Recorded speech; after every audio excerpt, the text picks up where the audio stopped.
अस्सलाम वालेकुम दोस्तों, कैसे हैं आप सब लोग। उम्मीद करती हूँ खैर खैरियत से होंगे। दोस्तों आज मैं आप लोगों के लिए लेकर आई हूँ बिहारी गोश्त का सालन बनाने की रेसिपी। इतना मज़ेदार ये बिहारी गोश्त बनता है, यकीन करें कि आप उंगलियां चाटते रह जाएंगे जब आप इसको मेरे तरीके से बनाएंगे।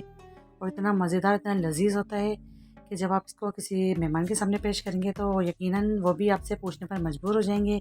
तो चलिए फिर रेसिपी को स्टार्ट कर लेते हैं। बिस्मिल्लाहिर्रहमानिर्रहीम।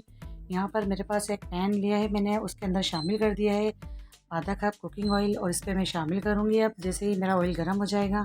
2 तेज़पात के मैंने पत्ते लिए हैं यहाँ पर, और 3-4 मेरे पास सब्ज़ इलायची है, हाफ़ टी स्पून काली मिर्च है, एक बड़ी इलायची, एक बादियन का फूल है, 4 से 5 लौंग है, एक दालचीनी का स्टिक है। तो ये सब खड़े मसाले मैंने इस पर शामिल कर दिए हैं। अब मैं इसको करूँगी थोड़ा सा फ्राई, तकरीबन 1 से 2 मिनट तक मैं इसको फ्राई करूँगी। तो जैसे ही हमारे गरम मसाले क्रैकल हो जाएंगे तो इसमें मैं शामिल कर दूँगी गोश्त। ये मेरे पास बीफ का गोश्त है, आप इसको हड्डी के साथ भी ले सकते हैं या चाहे तो आप बोनलेस भी लेकर बना सकते हैं इस रेसिपी को। तो ये बीफ का गोश्त है और वज़न में आधा किलो है ये मेरे पास गोश्त, आधा किलो से थोड़ा सा ऊपर है। तो बस इसको मैंने शामिल कर दिया है इसके अंदर, और इसकी मैं बहुत अच्छे से फ्राई करूँगी इसको।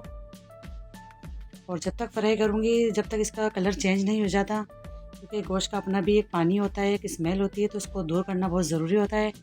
तो ये देख सकते हैं मैं इसको बहुत अच्छे से भून रही हूँ। इसका कलर तब्दील हो गया है, पानी इसका ड्राई हो चुका है। तो अब इसके अंदर मैं शामिल कर रही हूँ 2 अदद दरमियानी साइज़ की मेरे पास प्याज है, उसको मैंने स्लाइस में कट कर लिया है। और 8 से 10 मेरे पास कड़ी पत्ते के लीव्स हैं, वो शामिल कर दिए हैं, क्योंकि इस रेसिपी में कड़ी पत्ते लाजमी डाले जाते हैं, इससे इसका फ्लेवर बहुत ही अच्छा आता है। तो मैंने कड़ी पत्ते भी शामिल किए हैं यहाँ पर 2 अदद प्याज के साथ। तो अब इसको भी मैं बहुत अच्छे से फ्राई कर रही हूँ, इसको भी मैं भूनूंगी ताकि प्याज हमारी सॉफ्ट हो जाए थोड़ी सी। प्याज हमारी जब सॉफ्ट हो गई है तो अब इसके अंदर मैं शामिल करूँगी 1 टेबल स्पून भर के अदरक लहसुन का पेस्ट। बिल्कुल आप भी फ्रेश ही पीसिएगा। तो ये भी मैंने शामिल कर दिया है। अब इसकी भी मैं बहुत अच्छे से भुनाई करूँगी। हर चीज़ को हम स्टेप बाय स्टेप इसके अंदर शामिल करते जाएंगे और भूनते जाएंगे। ऐसा नहीं है कि सारी चीज़ें हमने एक साथ डाल दी और फिर फ्राई कर रहे हैं। हर चीज़ को अलग अलग हम सेपरेट भून रहे हैं, तभी इसका जायका बाहर निकल कर आएगा बहुत शानदार सा। तो अदरक लहसुन को भी देख सकते हैं मैंने बहुत अच्छे से इसको फ्राई कर लिया है इसके अंदर। प्याज भी हमारी नरम हो गई। तो अब यहाँ पर मैं शामिल करूँगी, मेरे पास बेसिक से मसाले हैं, कुछ ड्राई मसाले शामिल करूँगी। 1 टेबल स्पून इसके अंदर शामिल कर रही हूँ लाल मिर्च का पाउडर, और 1 टेबल स्पून ही शामिल किया है इसके अंदर मैंने धनिया पाउडर। 1/4 टीस्पून हल्दी शामिल की है, और नमक डाला है इसके अंदर मैंने हस्बे ज़रूरत। इसको भी मैं भूनूंगी ताकि इसका जितना भी कच्चापन है मसालों का वो दूर हो जाए और बहुत अच्छा सा हमारा गोश्त जो है भुन जाए मसालों के साथ। मसाले हमें जलने नहीं देने, हर चीज़ को अलग अलग हम सेपरेट भूनते जा रहे हैं।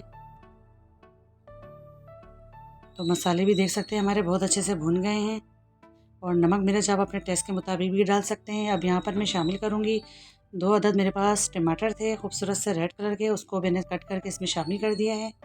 तो यहाँ पर टमाटर भी चले गए हैं, इसको भी हम मज़ीद भूनेंगे। आप ये रेसिपी मटन के गोश्त से भी बना सकते हैं, लेकिन इसको आज मैं बीफ से बना रही हूँ, बहुत ही मज़ेदार सा बनेगा इंशाल्लाह। तो बस इसकी बहुत अच्छे से भुनाई कर दी है। तो अब इस स्टेज में मैं शामिल करूँगी पानी। तो यहाँ पर पहले मैं 1 गिलास डाल के चेक कर लेती हूँ कितना पानी मुझे चाहिए इसके लिए, क्योंकि अब हमें गोश्त को गलाने के लिए पानी इसके अंदर डालना है। तो मज़ीद इसके अंदर 1 गिलास मैं और शामिल करूँगी, और इसको मैं पकने के लिए रख दूँगी। मीडियम टू लो फ्लेम पे इसको हम पकाएंगे, तकरीबन आधे घंटे तक पकाऊंगी, क्योंकि बीफ का गोश्त है और इसको गलने में थोड़ा टाइम लगेगा। तो आधे घंटे के बाद इसको मैं चेक करूँगी, इसको कवर कर देती हूँ, मिलती हूँ मैं आधे घंटे के बाद।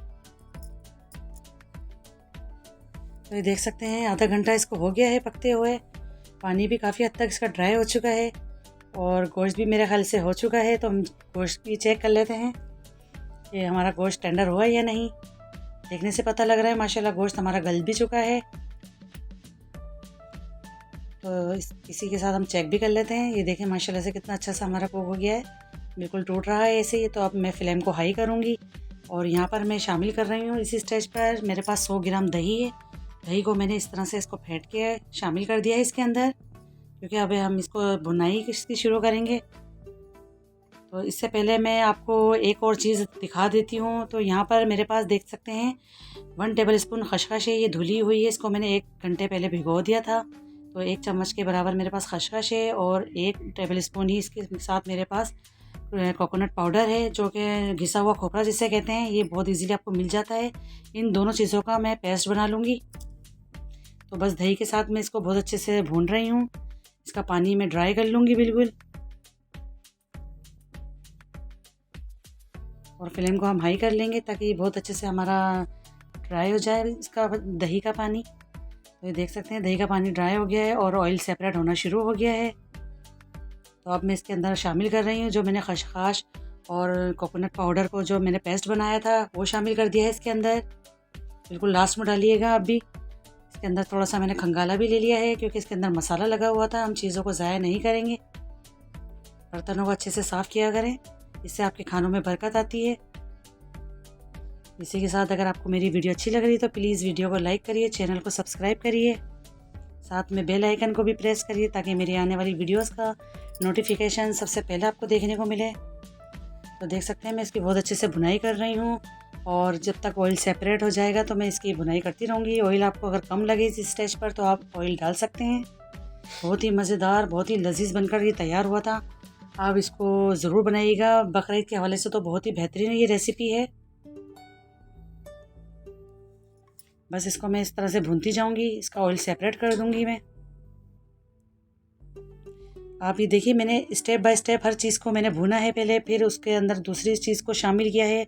चीज़ों को आगे पीछे ही करने से जायके बनाए जाते हैं, वरना तो बेसिक वही मसाले होते हैं जो रूटीन में हम लोग रोज़ इस्तेमाल करते हैं। सिर्फ आगे पीछे उसकी क्वांटिटी को करने से ही जायके पैदा होते हैं। तो प्लीज़ आप भी इसी तरह किया करें। ऐसा ना हो कि आप सारी चीज़ एक साथ डाल दें और भून लें।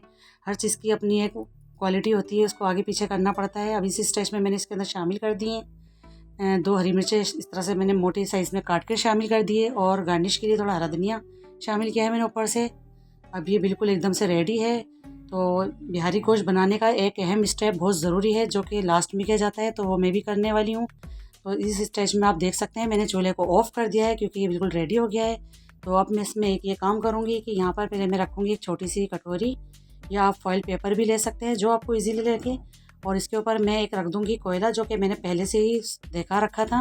और इसके ऊपर 2 ड्रॉप्स इसके अंदर मैंने शामिल कर दिए हैं ऑयल के, या फिर आप घी भी डाल सकते हैं। अब इसको मैंने कवर कर दिया है 15 मिनट के लिए ताकि इसके अंदर जितनी भी स्मोक है वो सारे हमारे गोश्त के अंदर आ जाए। तो अब देख सकते हैं मैं इसको 15 मिनट बाद इसको कवर को हटा रही हूँ। तो सारी स्मोक हमारी इसके गोश्त के अंदर आ चुकी है। तो इस कोयले का काम ख़त्म हो गया है, तो मैं इसको बाहर कर रही हूँ। और ये देख सकते हैं माशाल्लाह हमारा बिहारी गोश्त का सालन बहुत ही मज़ेदार से ही बनकर तैयार हुआ है। और ये अगर आप लिक्विड करना चाहें इसको तो आप थोड़ा सा इसको लिक्विड भी कर सकते हैं, थोड़ी ग्रेवी आप इसकी बना सकते हैं पानी डालकर, लेकिन मुझे इतना ही ठीक चाहिए था, ऐसा ही अच्छा लगता है ये खाने में। इसकी मैं एक दफ़ा से फिर और इसके अंदर गार्निश कर देती हूँ। इसको मैं अब सर्व भी करके दिखाती हूँ आपको। तो यहाँ पर मैंने सर्विंग बॉल ले लिया है एक बहुत खूबसूरत सा, और इस पर मैं आपको सर्व करके दिखाती हूँ। इतनी बेहतरीन खुशबू के साथ यकीन करें बना है। मेरा किचन महक रहा है कि जैसे कि मैंने कोई बारबेक्यू वगैरह बनाया है आज घर में। और ये खाने में इतना मज़ेदार था, इतना जायकेदार था कि लोग आपसे इसकी रेसिपी पूछने पर मजबूर हो जाएंगे जब आप इसको बनाएंगे मेरे तरीके से। अपने घर वालों को भी बना के दें, अपने मेहमानों को दें, सबका दिल खुश हो जाएगा। तो देखिए माशाल्लाह कितनी परफेक्ट लुक के साथ हमारा बिहारी गोश्त का सालन बनकर अच्छा तैयार हुआ है। इसको ज़रूर ट्राई कीजिएगा और फिर मुझे इसका फीडबैक दीजिएगा कि आपको कैसी लगी। ये इसको आप तंदूरी रोटी के साथ या चपाती या पराठे के साथ, जिस तरह आपको अच्छा लगे इस तरह आप खा सकते हैं। बहुत ही मज़ेदार था। तो आई होप आपको आज की मेरी वीडियो पसंद आई होगी। पसंद आए तो प्लीज़ लाइक करिए, शेयर करिए और सब्सक्राइब करिए, और दुआओं में भी याद रखें। और मुझे दीजिए इजाज़त। अल्लाह हाफिज़।